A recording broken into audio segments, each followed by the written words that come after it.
Okay, so we talked in the past that we have four types of tissues. The first tissue type is the epithelial.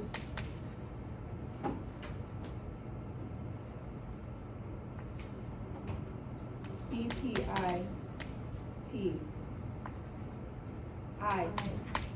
Okay. You guys confuse me. Epithelial. No, it's No, it's epithelial. Yeah, EPI. Yeah, epithelial.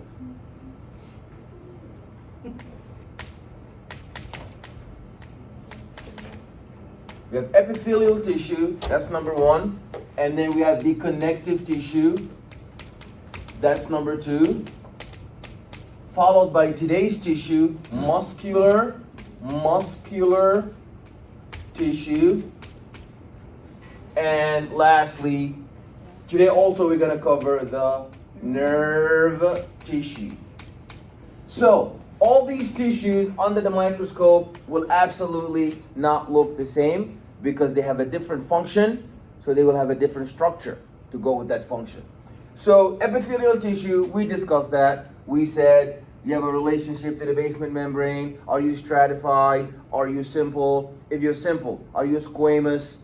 Are you cuboidal? Are you columnar? So we finished epithelial. Connective, this is the most diverse type of tissue that connects organs to one another. The blood was one type, adipose tissue, reticular tissue, dense connective tissue, loose connective tissue. And today we're going to talk about the muscular tissue. So muscular tissue is divided into three types. There is the skeletal muscle tissue, and there is the cardiac muscle tissue, and there is the smooth muscle tissue. And you need to understand that the skeletal muscle tissue is under voluntary control. Under your conscious control, you're able to move your skeletal muscles as you want to flex and extend the joints, while cardiac and smooth muscle tissue is under involuntary control. So, but in the end of the day, whether you are voluntary muscle or you are involuntary muscle, you are a muscle in the end of the day. So, what are the basic components of muscular tissue? Muscular tissue is known to have the ability to do two very important properties. The first property is that muscle tissue is excitable, meaning that it mediates and facilitates the propagation of a membrane voltage change to allow for depolarization to take place. And that is actually shared between both the nervous tissue as well as the muscular tissue. So both of them are excitable. They mediate depolarization, membrane voltage change,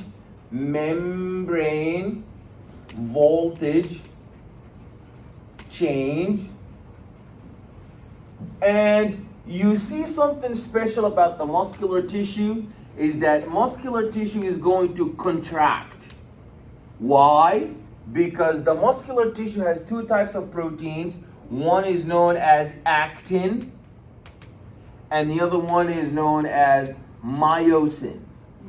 Those are the two proteins, one myosin, two actin. Those two proteins are the ones responsible for the contraction. Actin looks like a ball. It's like a ball that has a socket, a pocket. This is actin. Actin looks like a ball that has an empty cavity, pocket, socket. And myosin looks like a double golf head. A double golf head. Now, how does the contraction happen? The contraction happens when the heads of myosin, these are the head of myosin. When the head of myosin binds to the pocket of actin. So when the head of myosin goes inside the body, inside the cavity, the pocket of actin, then there is a power stroke. Power stroke. This power stroke is known as the cocking movement. The cocking movement is the movement where you have a contraction. And this is what rigor mortis is all about. So rigor mortis is because your body is stuck and stiff in the phase of this cocking power stroke movement, where the actin pocket is occupied by the heads of myosin, and the power stroke is so stiff. Why is the power stroke ever stiff and is not relaxed in the body of a dead person? So a dead person is going to remain stiff, obviously, for a couple of hours, and then the entire tissue is going to start collapsing, falling apart. But before that, why is the body ever stiff? It's because ATP is responsible for the relaxation and the uncocking of this actin and myosin. It is so the actual power stroke, the actual contraction, the actual cocking movement is caused by ADP. ADP is adenine diphosphate. That caused the contraction. But the relaxation happens because of ATP. So a dead body obviously cannot make ATP, because remember, one of the signs of life is locomotion, movement, metabolism. So metabolism is to harvest ATP from macromolecules, lipids, proteins, converting macromolecules to micromolecules, catabolizing them, getting ATP. A dead body cannot do that. So because there's no ATP in the body that is dead, there will not be the relaxation, there will be no uncocking, there will not be there's a power stroke and there's a relaxation stroke. So this is the central concept of today's lecture that we're going to go over. You must remember that actin is not just exposed like that. The actin pocket is not just so open and just waiting for myosin golf heads to bind to it and to do this power stroke cocking movement. No, it's actually covered. It's covered by a belt known as tropomyosin. Not troponin, tropomyosin. Tropomyosin is hooked to a protein known as, this is the one you just said, troponin. So if I want to contract, I need to get rid and pull away this tropomyosin. But I'm not going to be able to pull away tropomyosin unless I activate troponin. And troponin is not going to be activated unless we bind calcium. So now you know why is calcium important in contraction. Because when you secrete calcium, calcium is going to bind troponin. Troponin is going to pull down tropomyosin. When tropomyosin is removed, then the pocket head of actin is empty. Then the head of myosin is going to go inside the socket, the pocket of actin, and do the cocking movement, the power stroke, this contraction, and the stiffness. That's how you're able to do the contraction. So we're going to be talking about that. Why does the nerve not have the ability to contract? Because it doesn't have actin and myosin. Why doesn't the epithelial cell contract? Because it doesn't have actin and myosin. Why doesn't connective tissue contract? Because it doesn't have actin and myosin. The only one that is able to contract are the three types of muscle tissue: smooth muscle, skeletal muscle, and cardiac muscle. Students think that only the skeletal muscle, this happens only in the skeletal muscle. That's not true. Smooth muscle contract all the time. Vasoconstriction, to increase the blood pressure. Vasodilation, relaxation. Actin and myosin move away from each other, you relax. Actin and myosin come toward each other, you contract. Smooth muscle. Cardiac muscle, when the heart is a pump and heart is pumping blood, generating pressure gradient so blood can flow all over the body, actin and myosin are operating to do this contraction. So today we're going to be going to lecture over what makes calcium come out. Remember, the calcium is the one who's responsible for removing troponin. Troponin removes tropomyosin. Tropomyosin exposes this empty pocket, then then myosin binds to actin. Is that clear? Any questions? So the last thing that we're going to go over before we go into the PowerPoints. So you have to see that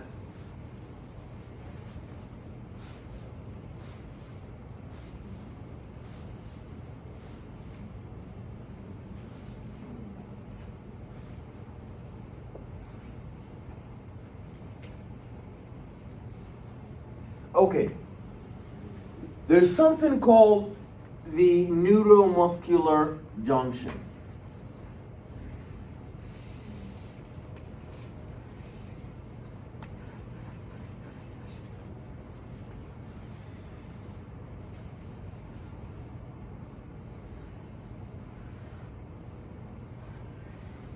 This star-shaped cell, what do you think is that?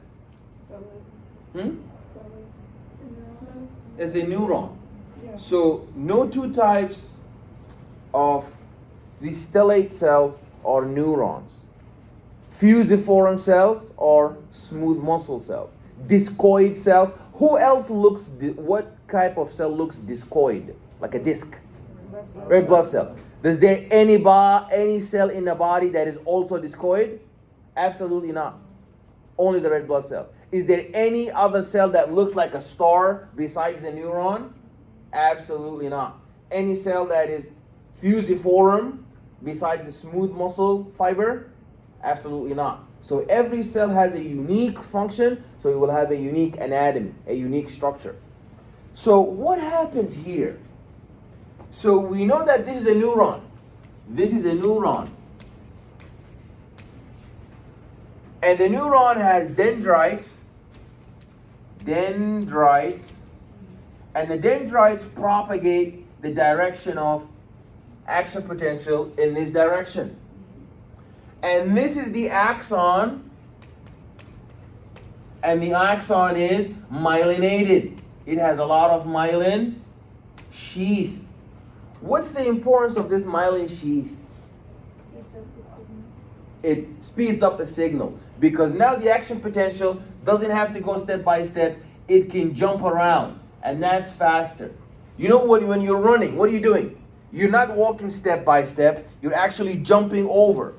So running is when you jump over, you get there faster than before. So what is multiple sclerosis? Anybody heard of multiple sclerosis? Multiple sclerosis? Yeah.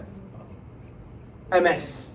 MS. What is MS? What is multiple sclerosis? It's when your muscles weaken and you're not able to use them. So this is the sign, the clinical sign. But we're talking about what caused it. Anybody knows what multiple sclerosis is caused by? Yes, please.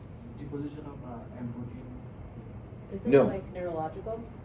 So multiple sclerosis is when your own immune system is suffering from amnesia. What did we call that? When your immune system has amnesia, it doesn't remember self from non-self. What do we call that? Autoimmune disease. When there's an autoimmune disease and there's a projection of antibodies against the myelin sheath. So those patients are gonna have axons with no myelin sheath. And because they have axons with no myelin sheath, what's gonna happen to the propagation of the signal? Slow down. Is gonna slow down. So they are very dampened and slow in their propagation of action potential. In multiple sclerosis, is it only the saran wrap around the axon? Is it only this myelin sheath that is being destroyed? In fact, the cells that make it, the cells that make the myelin sheath, known as the Schwann cells, are themselves killed. So the immune system has amnesia, autoantibodies to destroy all of the myelin sheath and the cells who make it. We will learn about them today, known as the oligodendrocytes and the Schwann cells. So this is the neuron. That's the first interface, the neuron. Then there's a gap here, an empty space, a gap, known as the synapse. And after the synapse, what do you have? You have your Receptors, right? muscle. So that's why they call it the NMJ. What's NMJ? NMJ means the neuromuscular junction. So you really need to know this. This is very important. What happens in the neuromuscular junction? An action potential would arrive, and this action potential is going to arrive through the dendrites, and dendrites are going to be processing and sending the information to the neurosoma. This is the center of the neuron. Then an action potential is going to propagate through the axon, and once the axon is propagating, obviously there's a lot of myelin sheath, so we are jumping around, and we are getting there faster. We are jumping around and getting there faster. And when we reach the nerve terminals, what do we get? There are bubbles that are in the end. What are these called? These are the synaptic terminal. This whole region here is known as the synaptic, actually presynaptic, because it's before. Before is presynaptic, then you have the synapse, then you have the postsynaptic terminal. Presynaptic means that these nerve terminals have these bubbles, these circles, these circles that are full of acetylcholine. What is acetylcholine? It's that thing that we learned in lab. Acetylcholine is a neurotransmitter. So this neurotransmitter is secreted by the neuron, but it's not going to be secreted anytime. It's going to be secreted only when there is a action potential. So when the action potential arrives to the end, the axon terminals are going to unleash and empty through exocytosis all of this acetylcholine. So there's ACH here, ACH here, ACH here, sprinkled like powder all over the synapse. Then what do you expect is found at the other side? What do you think is found at the other side, at the muscle side? Receptors for acetylcholine. So when acetylcholine binds to the receptors, what happens? The receptor of acetylcholine is actually what? The receptor of acetylcholine is actually a channel. So the binding of acetylcholine to the receptor is going to open the channel, and sodium is going to go inside. Potassium is going to come outside. And that is going to cause a postsynaptic potential, local potential. This potential is gonna cause a depolarization in the muscle. When the muscle is now depolarized, what's gonna happen? There's gonna be a positive feedback. So the action potential started with the acetylcholine receptor opening. But are the acetylcholine receptors the only channels that are found on the surface of the muscle? No. There is voltage gated. Acetylcholine receptor is ligand gated. It binds to the ligand acetylcholine.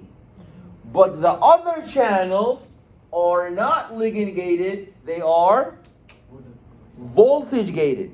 So once the acetylcholine open and the membrane potential change, then the voltage change, then they open. And once they open, positive feedback. Now even more sodium going in, more potassium going out. And this never ending positive feedback cycle, what does that lead to? That leads to the secretion of calcium. And when calcium is secreted, it binds troponin.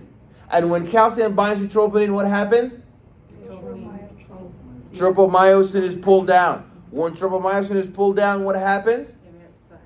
Actin is The actin binds to the myosin. the myosin binds to actin, not actin. Yeah, the myosin binds to actin, and you have the power stroke, and you have the contraction.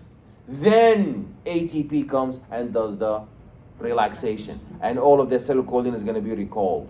Is that clear? Yeah. Before I begin the slides, something very important. What is myasthenia gravis? It's somewhere here in this long story. Myasthenia. What is myasthenia gravis? That's a disease. Autoimmune disease. Yeah, excellent. So you gave us one thread. You're working like detectives. That's an autoimmune disease. Just like multiple sclerosis. Multiple sclerosis destroys these guys.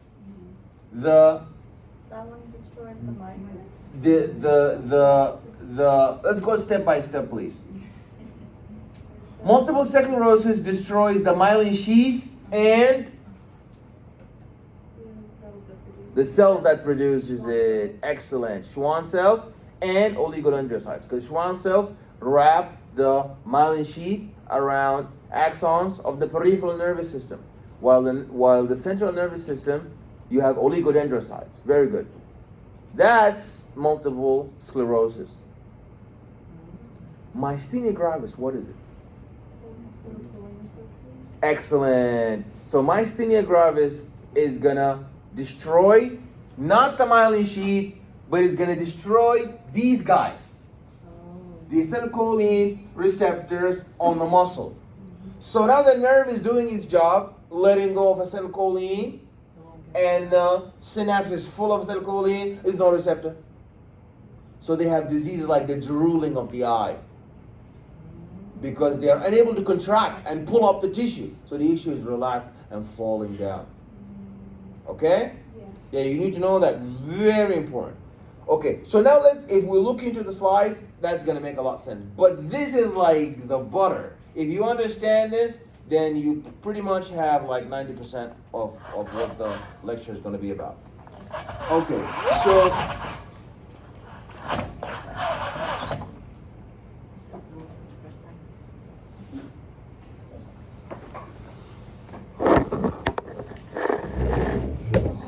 yes. Can I do what? Look at what? I have a question. I'm just trying to show you something.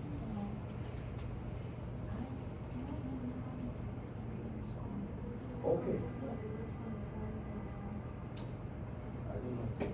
ITA. So call them, they will help you.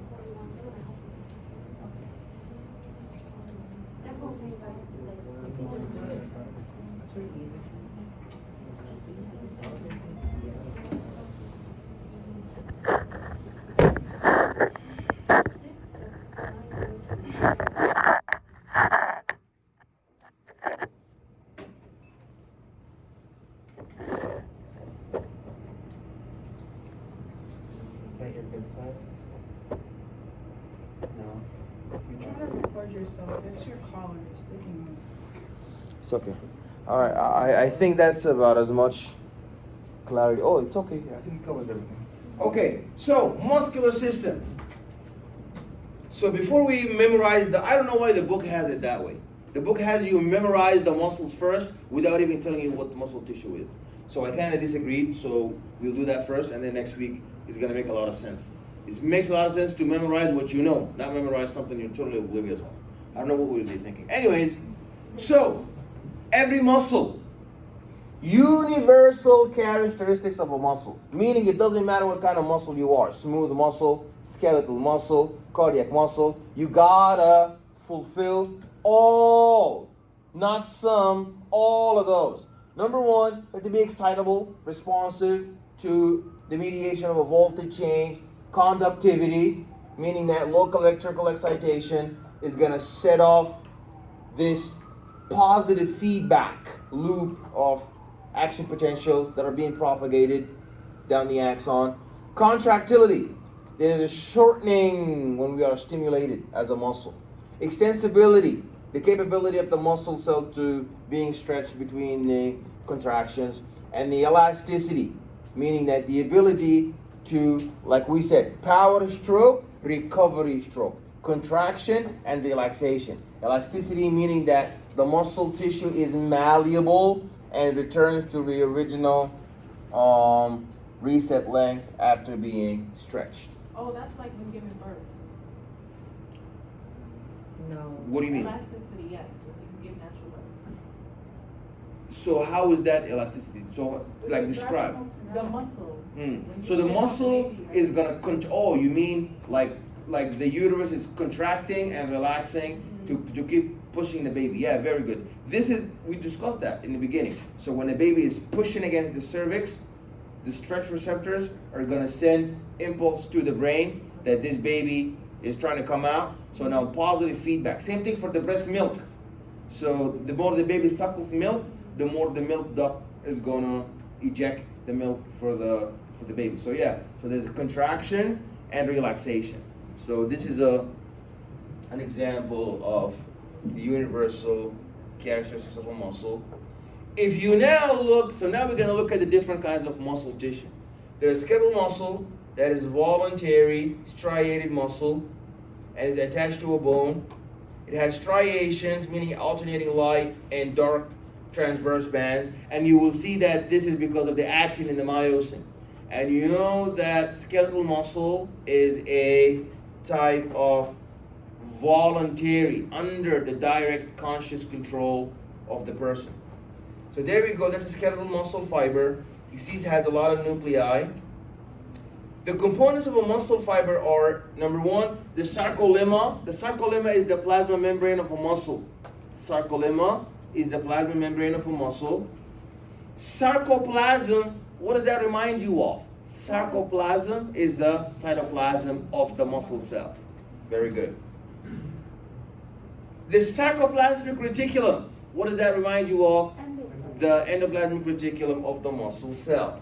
So the smooth endoplasmic reticulum is going to form a network around each myofibril. And this terminal cistern, you know the water cistern, it's full of water. Terminal cisterns in the muscle is going to be full of what? Calcium. Calcium. So the terminal cisterns are going to let go of calcium when an action potential arrives, and calcium is going to be released. Transverse tubules are the tubes and the tunnels and the tubules through which calcium is going to flow on its way out of the cisterns into the troponin. So let's look at a muscle fiber. This yellow saran wrap, you see the yellow saran wrap on the outside? This makes for us a muscle fiber. So this whole thing that you're looking at now, that's a muscle fiber. Now let's look at the building blocks of a muscle fiber. A muscle fiber is made up of, let's go from bottom to top. You see these little tiny tubules coming out? Those are known as microfilaments. These are myofilaments. Those multiple myofilaments are gonna come together to give you a one myofibril. So many myofilaments give you a one myofibril, and many different myofibrils coming together will give you what? Many different myofibrils are going to come together while being wrapped with this saran wrap known as the sarcolemma. This is the sarcolemma, and you know this is all gonna make for us a muscle fiber. So now we're gonna talk about these myofilaments. Myofibrils are composed of muscle filaments. There are the thick filaments, and these thick filaments are about several hundred myosin molecules. Several hundred myosin, the golf heads. There we go. This is what we talked about earlier. So actually, the reason why myosin is comprising the thick filament, because it's not one golf head, it's double, two golf heads. So two golf heads that are intertwined around, so they have head and a tail. So two golf heads intertwined with their tails, and many myosins give you a thick filament. You know now why the thick filament is dark? Because it has a lot of thick myosin that is being tightly packed together. Questions?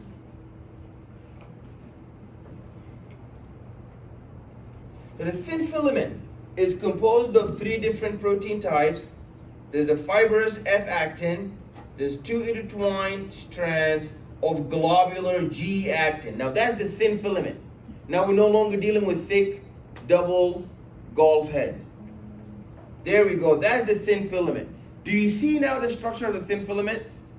Do you see the balls of G-actin, actin, actin? Do you see their pockets? The pockets are closed with this blue belt. What's the name of this blue belt? Tropomyosin. What's the name of this yellow structure that is gonna pull down tropomyosin? That's troponin. Excellent. Now let us look at how are they structured in the muscle. So now that's how they overlap. There's an overlap before we look at them separately. The thick filament and the thin filament. Now let's look at how they are together in the muscle. When you are relaxed, they look like this. There is a bare zone. But when they bind to each other, when the myosin head binds to the actin pockets and does the power stroke, the cocking movement, and does the contraction, this bare zone, is it gonna get shorter, closer, or is it gonna get wider? Closer. It's gonna get closer, shorter. Very good. So now let's look at that taking place. So elastic filament, these are made of huge springy portions known as titin. And now this structure, we have a regulatory structure, and tropomyosin and troponin. You know, remember tropomyosin and troponin? These guys, the belt and the troponin that brings it down. These are known as regulatory proteins. Why do we call troponin and tropomyosin regulatory proteins? It's because they regulate whether or not the muscle contraction will take place. Excellent, the Dimex. Okay. So we talked about that. The tropomyosin and troponin, they act like a switch that determines when a fiber can and cannot contract. Remember, they act like a switch. If they remove tropomyosin, we determine whether or not there's going to be a contraction. Myofilaments have like a switch. The regulatory proteins, tropomyosin and troponin, you see here, they act like a switch because when they remove and expose the sockets and the binding sites and the pockets, then they regulate. Are you going to bind or not? So that's why we call them regulatory proteins. Troponin is going to change shape to move away, to drag away tropomyosin from the pockets of the active site. You need to know that there are other proteins like dystrophin, for example. Dystrophin is like a staple. It hooks. There you go. That's dystrophin. Dystrophin is going to hook together the thin filament to the plasma membrane of the muscle tissue. So that's why you see the contraction happen. Because we're not only reliant on the thick filament and the thin filament contracting, but we need this dystrophin linker molecule to transfer this contraction to the whole cell. So this linker, you see this red dystrophin, is the one that is carrying and mediating for us and facilitating the contraction between the filament and the plasma membrane. There we go. So this is the thick filament, and now this is a way for us to look at the muscle cell to see that there's a contraction, and if the H band got shorter, all that means that we're doing contraction, and the Z band, the Z line, is between two opposite and two adjacent sarcomeres, and you see that this is the Z disc and that's the M line. So this is just a way for us to break down how to identify the muscle tissue. But the most important thing to remember is that red is actin, and it is full of pockets. Attached to it are the tropomyosin and troponin. So three are in one place: actin, tropomyosin, and troponin. And the lonely one is the myosin, is lonely. And then when troponin removes tropomyosin, exposing the binding site, the contraction will happen. The sarcomere, everybody look at the sarcomere. This sarcomere represents a segment from the Z disc to the Z disc, is the functional contractile unit of the muscle fiber. I definitely got that wrong. I forgot that name on On the practical last week, that's what I got wrong. Yeah, it happens. So the skeletal muscle cannot contract unless stimulated by a nerve. I think we went over that concept before. If there's a patient who is suffering from paralysis from the waist down, if you look at somebody who's on the wheelchair and you look at their muscles, you see that the muscles of the thigh that are supposed to be huge, you see that they are so thin. Why is that the case? Because they're not being used. Because the acetylcholine is not being released, because the nerves are not mediating an action potential. Is there anything wrong with the muscle? The muscle is fine. Receptors are fine, but there's no acetylcholine. So when you don't stimulate the muscle is not going to contract. When it doesn't contract, it's going to atrophy. A perfect case of, if you don't use it, You're gonna lose Those it. are for like patients who are bedbound and like there's patients like in the nursing home that they don't get enough movement from physical therapy or stuff, and they just lose the range of motion of the muscles. yeah, they get like an ulcer. Yeah. So when they sit for too long on their back, and that is like a stress, and sometimes festers like some infectious, make like a bed sore. Yeah, those are the elderly people that stay along. It's a very bad thing. Yeah, like their legs too, they just lose range of motion. Yeah, it's very bad. Yeah, raise your hand if you work like a nursing home or a caring center. Yeah, they suffer. A lot of patients. Yeah, and all it takes is to flip them to the other side. Yeah, but the thing is that I have had patients in nursing homes that the nurses don't do anything for it. Like they just don't. But at the same time, it's because there's short staff of nurse. Yeah. So there's not enough nurse. There's a lot of patients, but not enough nurses. Yeah. For a reason they don't want to pay any more Yeah. nurses. Yeah, it's But very it's sad bad. because then it affects the patient, and if the patient doesn't have an advocate, it even gets worse. Yeah. All that it takes is to flip the patient to the other side. They will never have a bed sore. They will Yeah. never have a bed sore if you flip them. But they're just forgotten there for so long, and then they have these bed sores. Some people are just also lazy. Like even if you have a home health aide or a nurse's aide or whatever, and you're supposed to help somebody at their house after having physical therapy, you're letting them sit there and lay there for days and weeks without flipping them. Yeah. You know what I mean? That's very bad. That's neglectful. Yeah, neglect, yeah. Yeah, it's very inhumane. But that's Okay. like- So this is known as denervation atrophy. We atrophied, we got thinner and weaker, we shrink as a muscle because we're no longer stimulated.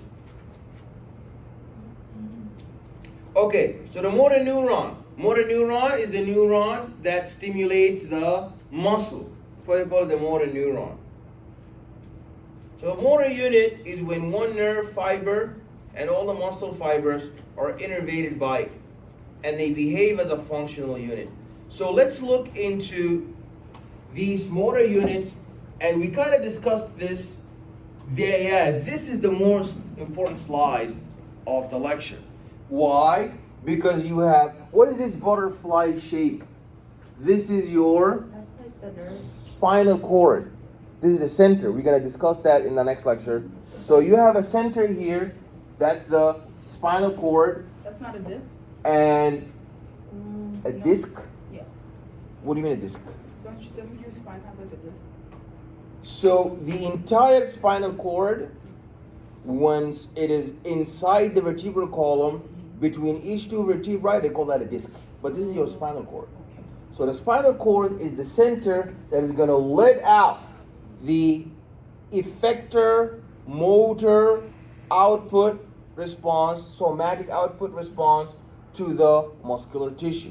So this is the nerve that's going to secrete acetylcholine, is this one coming out of the spinal cord. You see it's coming out of the spinal cord, the nerve, the dendrite are going to secrete acetylcholine to the muscle. So now let's look in more detail and see how that works.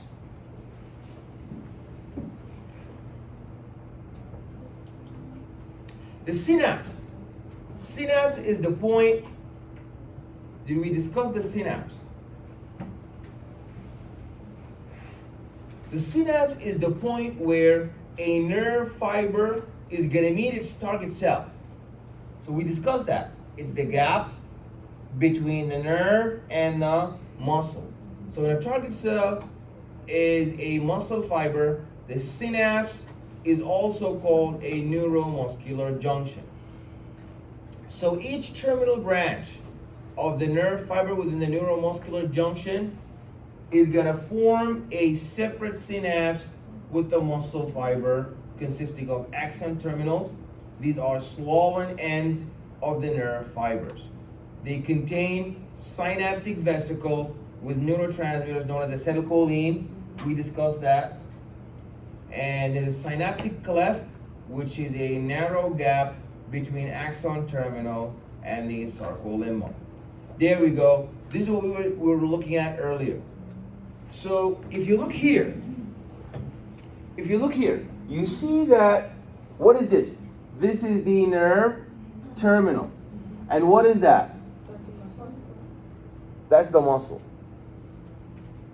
And in the end of the nerve terminal, you see these bubbles? What are the bubbles full of? Acetylcholine. They're full of acetylcholine. Acetylcholine is going to be released into the gap, and then acetylcholine is going to bind the receptors. So this is the interface. A nerve here, and this is a muscle. That's the nerve, and that is a muscle. The nerve is going to secrete acetylcholine when there is an action potential, and it's going to bind to the receptor channels. Then an action potential is going to propagate down, and then calcium is going to be secreted from the terminal cisterns, and then calcium is going to bind troponin. Troponin is going to remove tropomyosin, and then actin is going to bind, myosin is going to bind to actin. Okay, the muscle cell sarcolemma has millions of acetylcholine receptors. And there is a postsynaptic membrane fold. These are known right here. Those are the junctional gaps. Those are the junctional gaps that have a high surface area, just like your digestive tract. The entire neuromuscular junction is enclosed in a basal lamina. So there's a thin layer of collagen and glycoprotein separating the muscle fiber and nerve ending from surrounding the connective tissue. So they pass through the synaptic cleft and nearly fill it. The sarcolemma and the lamina with the synaptic cleft contain acetylcholinesterase. This is very important to know. What is acetylcholinesterase? Acetylcholinesterase ACE means that this is a enzyme. Acetylcholinesterase, it means that it's an enzyme that's going to shred and destroy and degrade who? Acetylcholine. Because once acetylcholine was released from the neuron, the nerve terminals, and you let go 1,000,000 of it, and then they attach to the muscle, and then the muscle contracted, you need to end the contraction. Are you going to have acetylcholine forever in the synapse? Otherwise, you're going to have a never-ending contraction. So we need to recycle that acetylcholine, shred it, get rid of it, and pull it back into the neuron. Is there a condition that where that happens, like a never-ending contraction? Is that Parkinson's? Yeah, that is used in the weapons like the mustard gases. In countries where people go out and protest, so they throw at them gas. Yeah. This gas is going to inhibit acetylcholinesterase.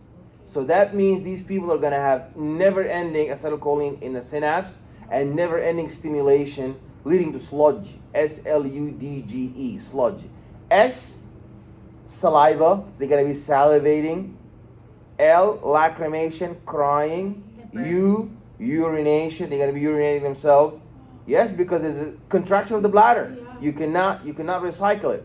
And vomiting, diarrhea. So this is a very dangerous type of gas that's gonna. How long does it last? As long as you move away from it. Yeah, so like I experienced that, but not to that extent. But usually we have lemon because we like suck on it so that the saliva it burns the thing. It's like used in protest. Yeah. Well, So why do people suck on lemon? Some of the acid, something of the acid helps us with your mouth, something like that. I don't know. I was in 9th grade. We were protesting for schools over there and back home, but And they threw that at you. Yeah, we have to cover ourselves because it was a protest. They threw it at me too. I remember back when I was in med school, back home they were protesting. Yeah. So I did not want that stuff to happen to me. So I ran for my life. It's to run, literally. You have to run. And still, even though I was far away, like the tears. Yeah. Yeah, it burns for a while. Yeah, it was yeah. Acetylcholinesterase is an enzyme that helps break down acetylcholine. Exactly, when it's done its job, because you don't want a never-ending contraction. You want just a temporary. Okay. So Parkinson's and acetylcholine have nothing to do. Different. Nope, they have nothing to do with each other. Parkinson is when there's a problem in the substantia nigra and you cannot release dopamine. So dopamine, the problem is dopamine is an inhibitory hormone. Acetylcholine is excitatory. So dopamine is gonna shut down acetylcholine, just like acetylcholinesterase. So those people are gonna be moving a lot because dopamine, who's supposed to control their motion, is not working because there is a damage. Where is dopamine coming out from? The substantia nigra. The substantia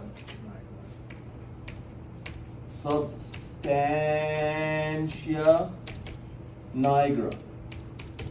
That is where we have the center for the release of acetylcholine. Are we clear? Yes. Thank you. So the short answer quiz, or this thing that they got us to do, is going to be something like that. So I'm going to ask you what does acetylcholinesterase do? And what is the mustard gas or these gas protests this gas that's being thrown in like protests to separate crowds. How does it work? Maybe a question like, yeah, the trivial things we talked about in class. It's like a recall kind of thing. So, This is for the next exam? no, not an exam. I'll make it a quiz. I'm not gonna make it an exam. I'll make it a quiz because the exam is gonna worth a lot in your grade. I'll make it like a quiz. Exam is filling though. The next exam is filling, right? No, the next exam is multiple choice. I'm trying to help you guys accumulate many points before the storm, before the final and the fourth exam. But I got an idea recently. The fourth exam, I'm not. You know how it was supposed to be right before the final, and then the final is cumulative. I'm not gonna do that. I'm gonna make the fourth exam like I'm gonna make it push it a week before. And I'm gonna make the final 50% whatever that wasn't covered on after. So for example, I'll make the fourth exam, then the week after that is gonna be a lecture with 2 chapters, then the week after that is the final. And the final is gonna be 50% those 2 chapters, and the other 50% is cumulative. And instead of having like the whole yeah. So the final. Okay. So like part 1, part 2. Like a part 1 and a part 2. No. It's a one exam, 100 questions, but 50 of them are restricted to the 2 chapters that weren't included in chapter or in exam 4. And the other 50% is everything from chapter 1 to 4. So that gives you like so now you're gonna go bank on these 2 last chapters, make sure you know all of them because that's half of your exam. And then just keep reviewing the other questions for the 50%. And the higher you got on the final, I will replace your lowest. Or if you were absent on one exam, or you are one exam you did bad on. Yes? What about like lab practicals? Yeah, lab practicals, what about it? Like will there be like a cumulative one or no? Of course, it's on the syllabus. The final lab practical, the photos, that's like cumulative. Because those ones, I cannot like here, like move up. That one is fixed by the department. So, but I gave you the files, just like go over the photos. And the same law. If you do well on the final lab practical, is gonna be like replacing your loads. You're gonna proctor it the same way you did it last time? Yeah, maybe like sometimes we're gonna have stations, sometimes we're gonna have papers. So it depends on the situation. But all you need to do is just go over the photos, you'll be fine. Okay, this is the series of steps. What's going on? I didn't understand what you were saying. So I was just. Okay, so now let's deal with exam 3. After that, it's okay. Yeah. Now let's just focus on the 4 chapters that you need to do, their homework, and go over their questions in order to do well on the 3rd exam. Then after that, I'll answer anything else. Yeah, it just gives me anxiety when you talk about the future. Yeah. I'm not there yet. So. Okay, so this is everybody look, this is the nerve axon terminal. And you see, what's this red arrow referring to? It's referring to an action potential. The action potential is going to let go of the synaptic vesicles full of acetylcholine. Then acetylcholine, the arrival of the nerve signal to the terminal end is going to lead to there you go. You see now what happened to the vesicles when the action potential arrived? The vesicles opened and all of acetylcholine is poured out in the synapse. When it's poured out, where did the green acetylcholine bind to? It binds to the acetylcholine receptor. When the acetylcholine receptor bound to acetylcholine, what happened?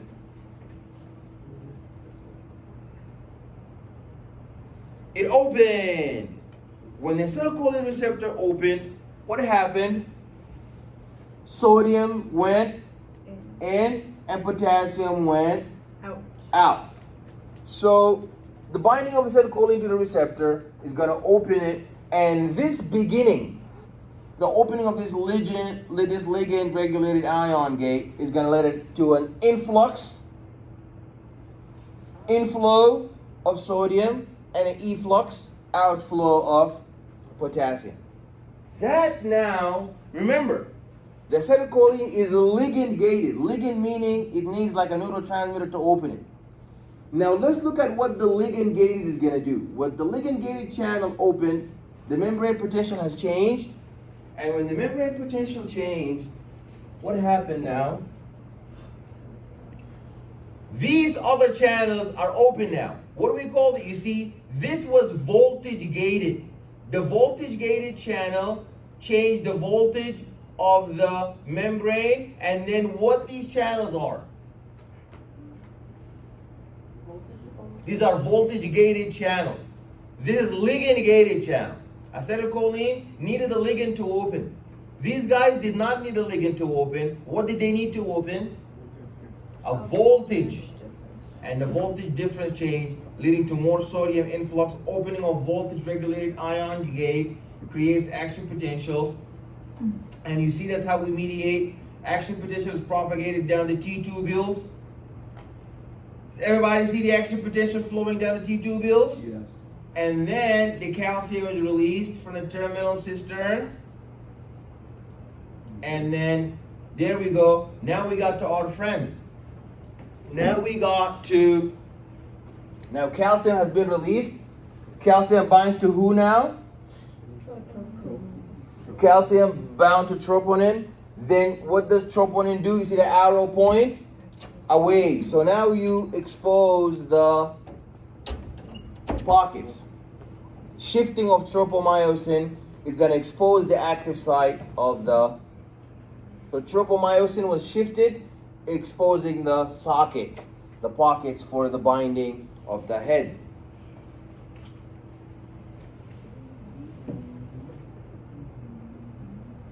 You see there's a hydrolysis of ATP to ADP. There's an activation of the cocking of myosin head. There you go. So remember when we were talking about the power stroke? Who caused this? Everybody see where my mouse is? This is known as the cocking of myosin head. How did it happen? It happened because ATP or ADP? ADP. Now there we go. Then there is a myosin actin cross bridge.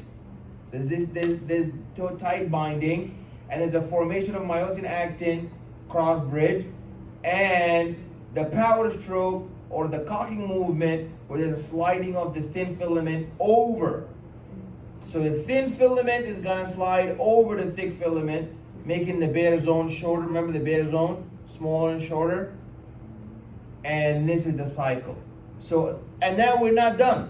When we finished, when there's a cessation of the nerve stimulation of acetylcholine release, so no more action potential, no more acetylcholine release. Acetylcholine is broken down by who?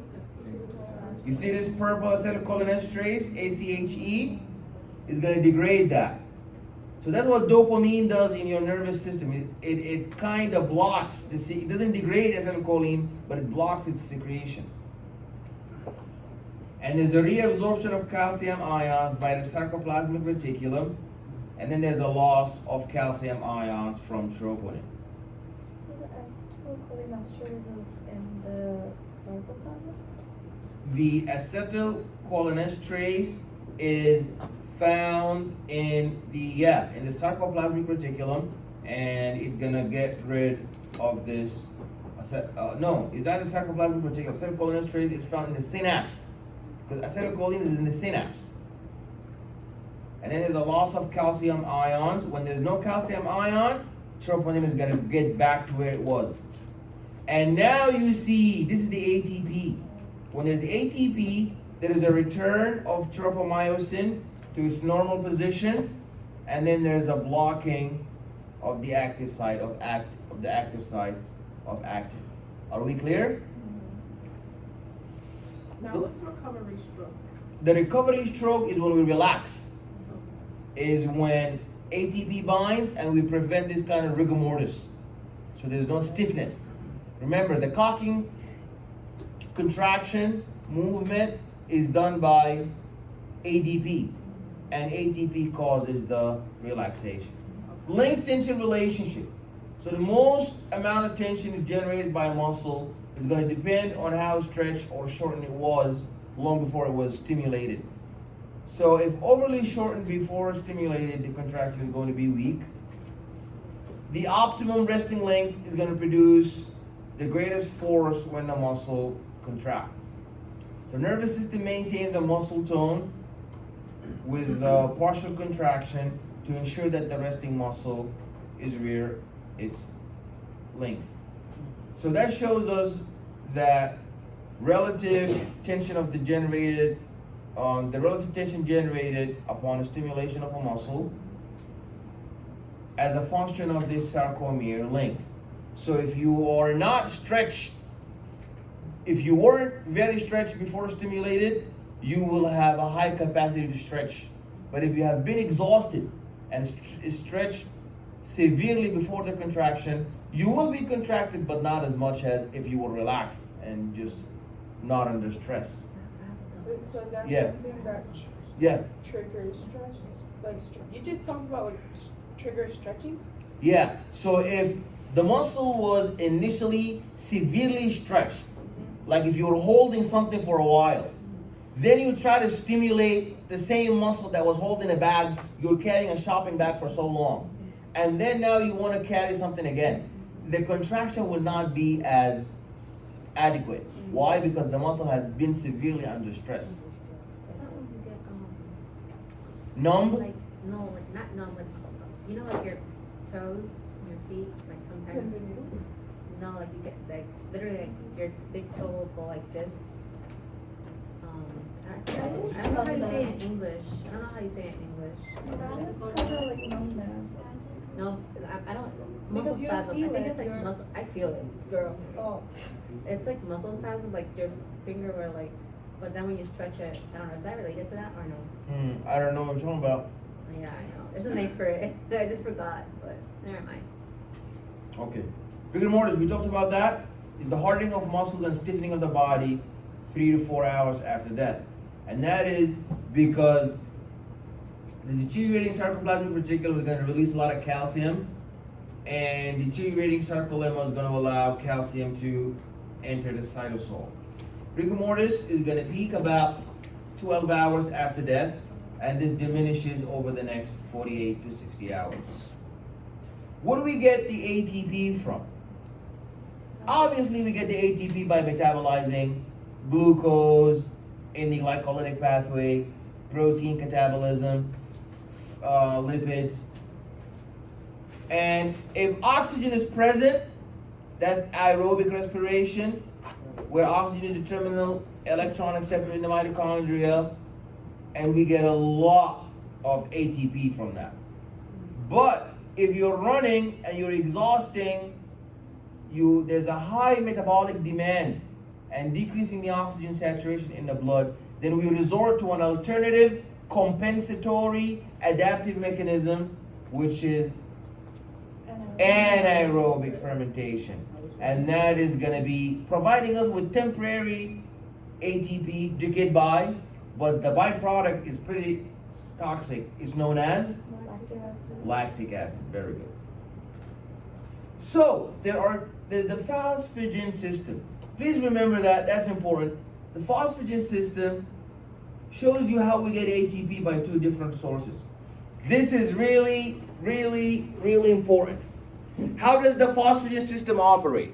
Well, there are two key players in the phosphagen system. Either myokinase or creatinine kinase. Two players, they lead the same thing. Both give you ATP, but from different sources. So the myokinase and the creatinine kinase both give you ATP. The easiest one to remember is creatinine kinase because it gives you phosphate from who? Creatinine phosphate. So creatinine kinase, what does kinase mean? Kinase, obviously ACE means it's an enzyme. Kinase means it's an enzyme that will add and tag phosphate group. It will add a phosphate group. So creatinine kinase creatine kinase is going to take a phosphate group from creatine phosphate, and it's going to convert it from, because we took away the phosphate, it's going to be creatine. And then we're going to take the phosphate and give it to ADP to get ATP. That's creatine kinase taking phosphate from creatine phosphate. Myokinase doesn't deal with creatine. It deals with ADP. So you know adenine diphosphate, adenine with 2-phosphate, adenine triphosphate, ATP, adenine monophosphate, 1 ATP. So the myokinase is going to go to 1 ADP, take 1 phosphate from it, and couple it to another ADP, and we get ATPs. So both systems, in the phosphagen myokinase or creatine kinase, both of them are going to give you ATP, but from 2 different suppliers. For creatine kinase, it is actually creatine phosphate, and for the myokinase, it's ADP.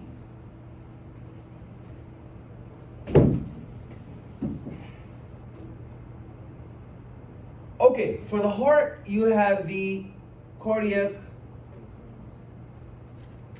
myocytes. These are involuntary, such as your skeletal muscles. They have intercalated disc.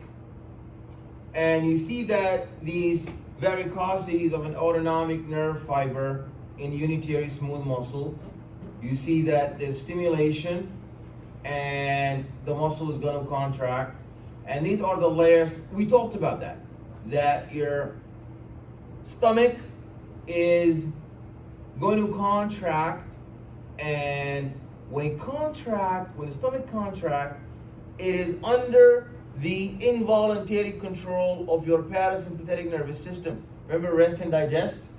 When you are resting and you are trying to move the food down the esophagus and secrete the acid and contract and churn and crush the food and then release it into the intestine, and the intestine is going to absorb the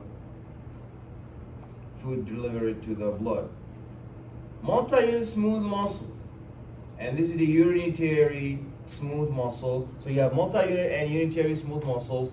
Those are stimulated all together, leading to, these varicosities are the nerves that pass through the muscle spindles and stimulate them to contract, to cause the vasoconstriction and vasodilation. Okay, the autonomic nerve fibers and neurotransmitters affect the rate of contraction of smooth muscles. Chemicals also, oxygen, low pH, temperature, the autorhythmicity, and the stretch. These are all going to be affecting the excitation of the smooth muscle. So here's the smooth muscle contraction, and these are the relaxed smooth muscle cells. And you need to be familiar with the disease muscular dystrophy, and this is a group of hereditary diseases. Remember dystrophin that we talked about earlier? There's a problem with this linker staple protein, a genetic mutation where we don't no longer make it, and that's gonna cause like stiffness. Myasthenia gravis, we talked about that. It's an autoimmune disease in which the antibodies are going to attack the neuromuscular junction and bind acetylcholine receptors together in clusters, destroying them, not allowing the actual acetylcholine to bind them. And you see that the test for myasthenia gravis, you see that this is the drooling of the eye, and that shows that the acetylcholine receptors have been blocked. Any questions? Okay, take the quiz. The quiz is on now. Take the quiz for chapter 11. Then we'll take a break and come back for the chapter 12. Please log into McGraw-Hill Connect. Take the quiz. Yeah, for chapter 11. 10. Oops, for chapter 10. I said 11.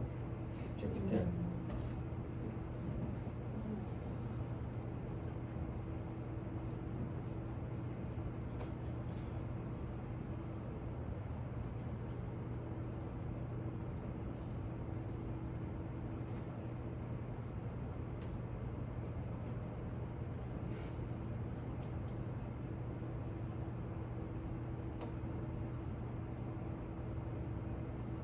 If you finish, please go on break, come back 9:45.